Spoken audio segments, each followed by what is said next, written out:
Today we're going to be ranking every single green item in Deadlock. I'm Guy with a Mustache. I got a lot of time in the game. I was a Turnus at one point, so I hope my opinions are pretty good. Last time we did the orange items, and we did them based off of the characters that would be building them. But for the green items, it's going to be a little more difficult because a lot of characters are going to be building a lot of the green items. So what we're going to do is for the items that are pretty specific, Infuser, Bullet Lifesteal, stuff like that, we're gonna focus on the characters that want to be building them, but on like the more defensive stuff, we're just gonna kind of go based off of how generally good they are. Speaking of that orange item video, it's gonna be linked right here in the top right, so if you want to go check that out, I'd really appreciate it. All right, that's enough of the yappage. Let's get right into it with extra health. Extra health is so underrated. It used to be an auto buy because everybody was building fortitude, but after the countless and countless fortitude nerfs, not as many people are building fortitude anymore. But extra health is still amazing in lane, and the fact that it can build into either Fortitude or Colossus, it gives you options late game. And I mean, I see people buy extra health and just sell it, and it's still pretty good. Now, extra regen, if we're going for the specific of building into healing booster, it's good early or a great enabler, but we're not. We're talking about any character building extra regen. Extra regen is probably the worst regen item out of them all, besides for the fact that it builds into healing booster. So, if you're on your Victor, if you're on your support, buying extra regen early is going to be an amazing enabler for you, because you're just going to upgrade it into healing booster whenever you need it, and it's just extra passive regen in lane. But on other characters, Resto Shop, Mystic Regen, and Healing Right are all going to be better options. Extra stamina, I was looking at putting it in great enabler, but I think I'm just going to put it into underrated. Okay, I know it's probably not underrated. Alright, let's put it in Great Enabler. It builds into Kinetic Dash and Arcane Surge, which are like core items to a lot of builds. And extra regen in lane, especially when you're, against a Warden, a Meta, something that has a lot of catch. Extra stamina allowing you to be able to be more maneuverable around the lane. And especially, like, it's a core item on Lash. You buy it in lane, whatever. Very good item. Very good item. Healing Right, definition of a good early. And by good early, I mean very situational. I wouldn't even say very situational. The thing about Healing Right is, if you're below 300 HP in lane, I just auto buy Healing Right. Especially on the squishier characters. If you're a chunkier man and you get down to 300, you can afford to buy your Resto Shot or your Mystic Regen or your Extra Regen. And you'll still be happy. But Healing Right, amazing on pocket. Like, there's so many characters that, like, you get chunked and like you just can't peek because you don't have poke from long distances, and Healing Right allows you to, plus the extra movement speed, amazing for box runs. It's 2 minutes, you just got chunked, you buy your Healing Right, and sure, you're down an item in lane, but now you're going to regen back up, you're going to go off, you're going to hit all your boxes, all your statues, and now you're going to be up at $200 on them because, your amazing box luck. If I were to do this tier list before the new characters came out, Melee Lifesteal would be an I will question your sanity, but it's a great early item. 100 regen on Billy and Drifter just for hitting one ability is absolutely insane. Absolutely insane. Amazing sustain in lane. Amazing sustain in lane. Honestly, considering putting it into the great enabler / great defensive, I'm going to do it. I'm going to do it. It's such a good defensive item. You get gone on when you're on Drifter, you just press 1 and just heal for 100. It is broken. Okay, just sprint brutes. I am questioning your sanity for buying this item.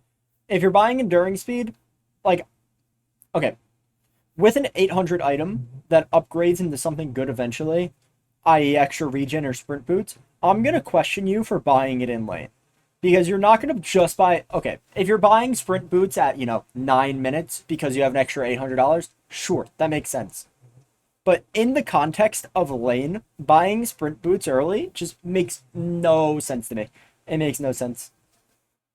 Next on the chopping block, we got Rebuttal. And it's the definition of a very situational item. If you're against Viscous, now that they've changed Rebuttal, oh my god, you parry his Puddle Punch, and you can just beam, bro. You can just beam, bro. It's on site for bro. It's on site. But also, if you're in a very punchy lane, buying Rebuttal makes them have to respect you so much more. Because, if you get one Rebuttal parry, they're dead. And then after that, they're just not going to look for exchanges with you. So, I'm going to talk about Battle Vest and Enchanter's Emblem in the same vein. They are such good enablers the extra stats that you get for being above 65% HP is so strong. Battle Vest, I believe, gives fire rate and weapon damage, and then Enchanters gives cooldown reduction and spirit power. Such a strong early spike. I see a lot of people buying these like first item. So good. So good. So good. As Sweet Caroline once said. Bullet Life Steal's a schizo buy. No. Bullet Life still can't be a schizo buy. It has to be a question your sanity. The thing about Bullet Lifesteal is obviously all of the upgrades, Vamp Burst, Fury Trance, and Leech, are all super strong. But Bullet Lifesteal just doesn't give you a ton of sustain. If you're picking up Bullet Lifesteal because, your gun core is strong at this point and it's a little bit extra sustain, I'm not going to mind it as much. But if we're at 27 minutes and you still just have Bullet Lifesteal, I'm going to be very confused because at that point, your 1600 could have been better used on a gun item just to give you more output. Debuff Reducer, very situational item. It used to be really good on melee builds, but nowadays you're only really buying it to upgrade into Debuff Remover.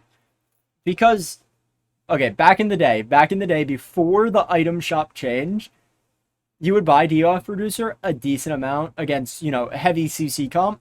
But nowadays, that there's like stuff like weighted shots and, other things that give debuff reduction, buying an item that its only use case is debuff reduction is a very interesting. Very interesting. I do want to note that we got through all of the 1600s without a single good early item, or 800s rather, without a single good early item. Interesting. Interesting. Don't worry. We will get there. We will get there. There's actually some 1600s that are going to be going into the good early slot. And Enduring Speed is not one of them. Enduring Speed, I think, is a very underrated item. Because Enduring Speed, I think, is a very underrated item. Being able to rotate across the map is something that people don't think about a lot when they're looking at their builds. They want to do more damage and they want to live more. But they're not thinking about getting the fights, rotating faster. And Enduring Speed is an amazing tool for that. Amazing tool. Guardian Ward is one of those items that used to be a buy on certain characters that weren't support, but nowadays you only see supports buy it. And honestly, that makes me question it a little bit, especially with the builder into especially with the build into Divine Barrier now. I think Guardian Ward is very underrated. The move speed is actually like extremely relevant on it, especially considering that it gives extra ability range as well. I think Guardian Ward is a solid item that I don't see enough non-support characters buying. Return Fire is one of those very situational items. I really only find myself buying Return Fire when I'm really strong early and a gun carry is also really strong early. I feel like there's no reason to buy Return Fire in the mid to late game because obviously we have better options now.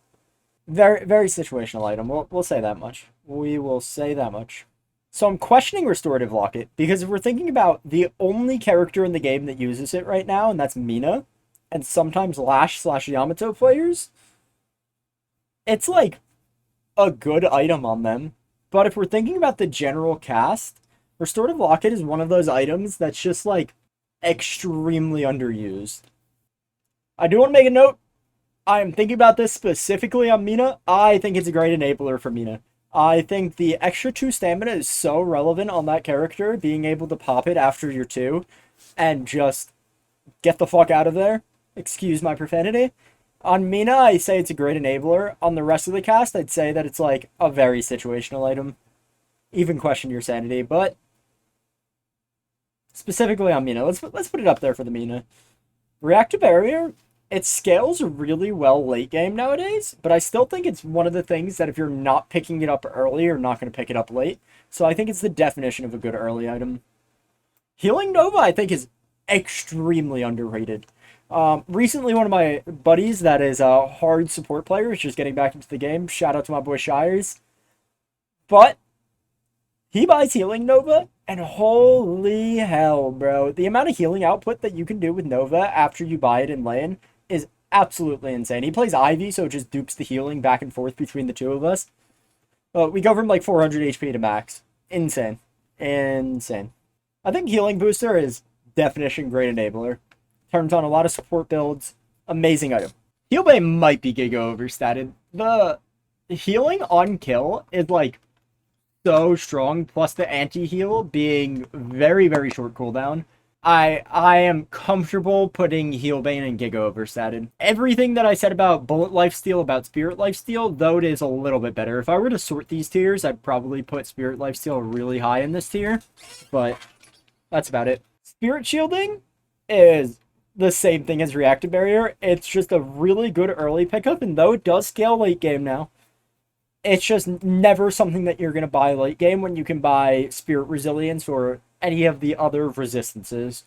Weapon Shielding, on the other hand, the exact opposite. In lanes where you want to buy Weapon Shielding, you think to yourself and you go, I should just buy Spirit Shielding. And then you don't buy Weapon Shielding. Do note that we are in a Spirit meta, so as I put Bullet Resilience in Schizo Buy, do not hate me. Do not hate me. Bullet Resilience, useless this meta. It's useless. All of the gun carries all have spirit damage procs off of their gun. Name one that doesn't. Name a single one that doesn't. So the thing about Counterspell is I really just want to put it in great defensive, but the fact that there's so many games nowadays where you're buying Counterspell, when Counterspell first came out, it was really like, oh, they have a Paradox, oh, they have a Lash, I need to buy Counterspell. But nowadays, there's so much burst in this game that Counterspell is just like always a great pickup.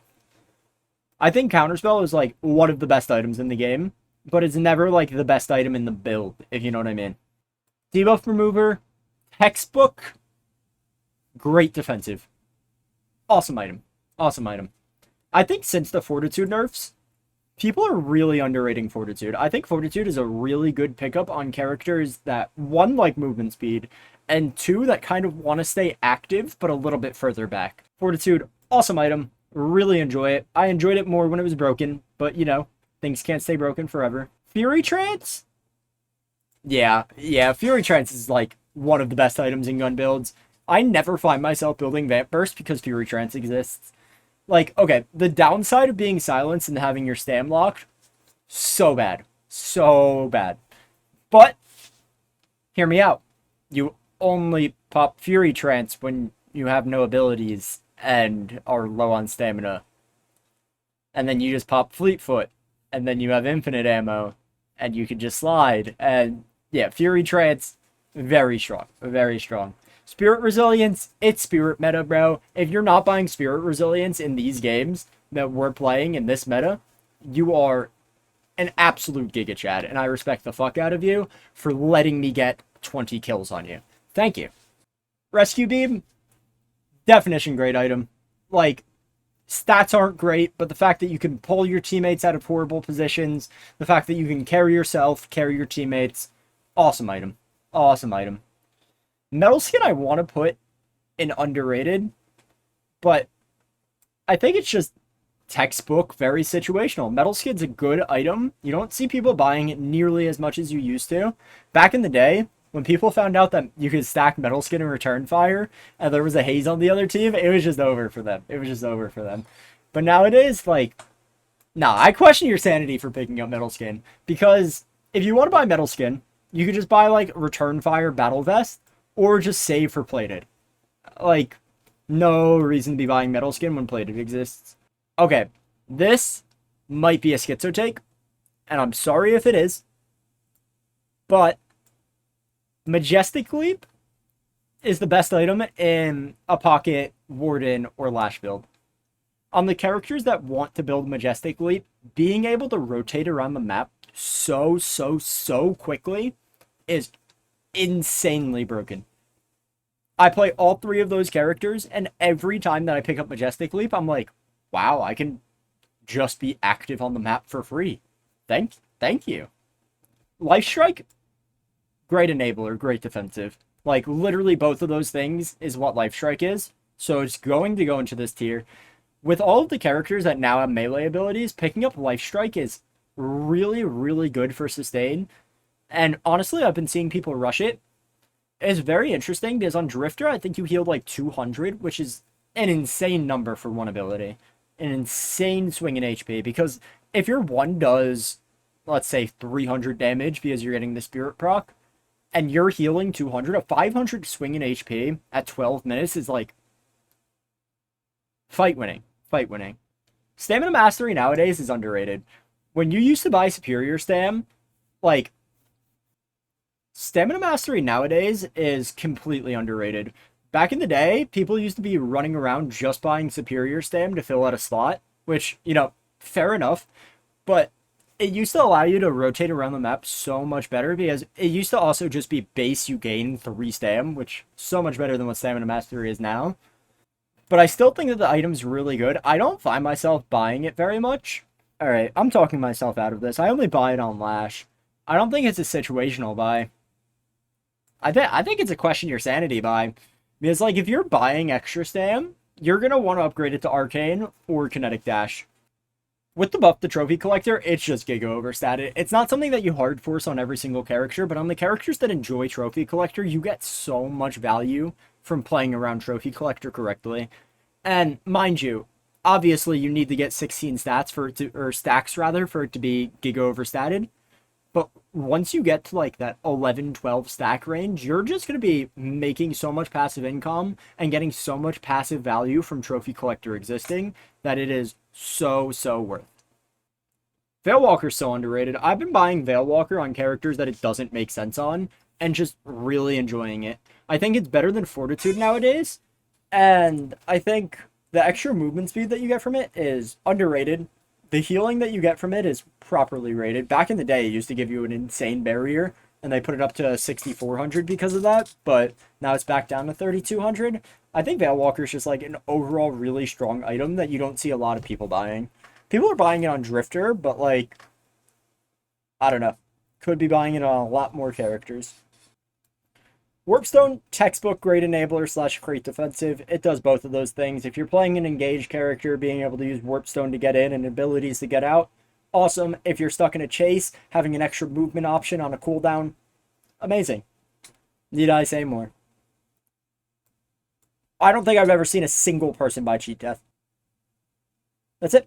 Colossus used to be really good stats, but nowadays there's just like 6,400s that are like a lot better than it. It's a good upgrade out of extra health. I want to say that it's underrated for like tankier characters, but like I feel like you just rather buy just straight tankiness than tankiness on a cooldown, if that makes sense. Divine Barrier is so underrated. Divine Barrier, one, the ability range is absolutely insane. Two, the movement speed, unquestionably insane. And three, having a cleanse that you're able to use on your teammates, very, very, very good, as we've seen from Kiriko Overwatch. Pretty good. Would be awesome if it was AoE, though. That would be crazy. I think Kevlar is, like, a properly rated item. I think it just fits into this great enabler, great defensive tier. A lot of the green items obviously will, because a lot of them are great defensive items. But Kevlar also reaching that enabler status for characters like Warden, I guess Lash. You used to buy it on Lash because it gave cooldown reduction, but characters that really want to engage with their ult, being able to get the barrier on cast and the additional stats is really, really strong. I think healing tempo is overstated. The item is just, 25% extra healing effectiveness. Really, really good for support characters. But you're even seeing carries buy healing tempo nowadays because each lifesteal procs healing tempo, I believe. So, pretty strong item. Pretty strong item. Infuser is so overstated too. I'm going to put probably Infuser and Vamp Burst both here because the amount of lifesteal that you get from them, absolutely insane. So much lifesteal, so much sustain. But the fact that it gives extra stats on top of that is just insane to me. Such an insane item. Really good on all of your spirit carries. Siphon's kind of been nerfed to the ground, and I think I'm going to put it in the very situational tab. The thing about Siphon is if you are so ahead that you can kind of just run around and kill people for free, being able to get the extra 55 max lifesteal, permanent max lifesteal, by the way, is so strong. But you're not able to get that far ahead every single game. And from behind, Siphon just kind of doesn't feel great. Sure, it's extra sustain, but the max HP is really what you're playing it for. And nowadays, you're not really going to be in a spot where you're like kind of on par with everybody, and Siphon still feels like a good buy. Need I say more about the best defensive item in the game? Item is strong. Thank you for coming to my TED Talk. So now when we're looking at Phantom Strike, you want to think about the characters that really want to utilize it. And I think for that sense, it's a great enabler. You know, if you're looking at characters that don't really enjoy Phantom Strike, it's obviously going to be, you know, a very situational item. But on the characters that like it, Abrams, I've been buying it on Hayes, Warden. It's like an amazing enable tool. Like, it's an amazing engage tool, rather, I'm sorry. The fact that you're able to, you know, pin a Vindicta out of the sky, go pin a Mina out of the sky that's ulting. You know, if you're on Warden, you Mage Leap up, pop ult, Phantom Strike into somebody's colon. Like, really strong item. I think I'm just going to put all of the lifesteal up items up here now, and I'll talk about Leech and Vamp Burst in the same vein. Leech giving you both forms of lifesteal is something so strong, even though people aren't building hybrid carries nearly as much as they used to, simply because of the item slot changes. Leech is still really strong on your characters like Shiv and Wraith when you want to build hybrid. And also, it's just constant uptime for both, whereas Infuser and Vamp Burst are, you know, extra stats on a cooldown. Talking about Vamp Burst, I do think it's significantly worse than Fury Trance, but if you're Gigafed, there's no reason to buy Fury Trance over Vamp Burst.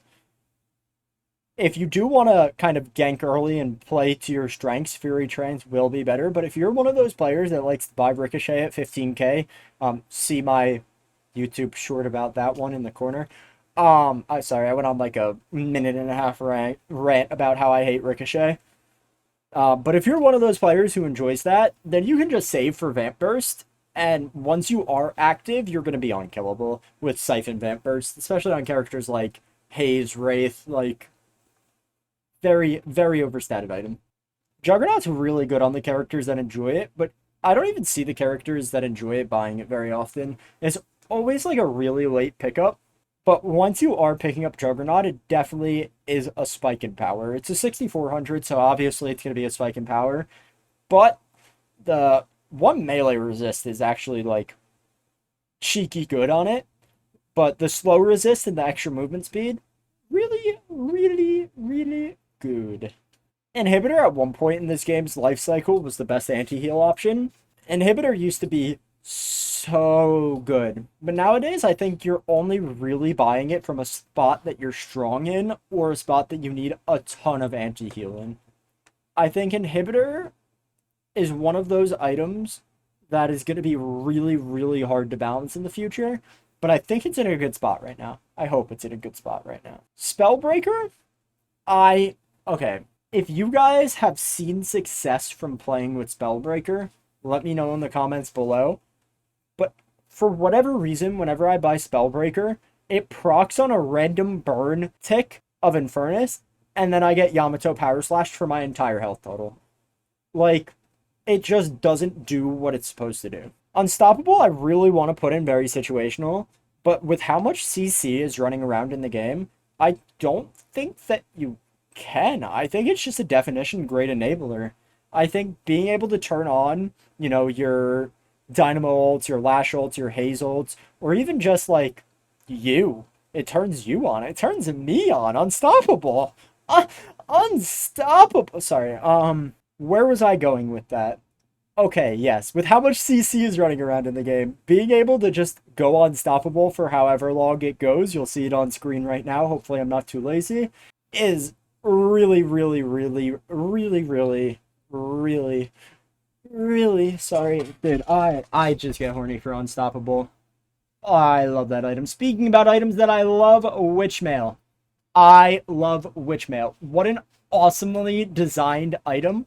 One, it's like overstated, giving spirit power, giving spirit resist. If this was a 3200 with none of the extra stats on it, that just said whenever you take spirit damage, reduce your cooldown by 1 second, like, I'd be buying it every single game. But it has so much stats and it is so good. I love Witchmail. I love Witchmail. I love it. I love it. I can't say more. I really just can't say more.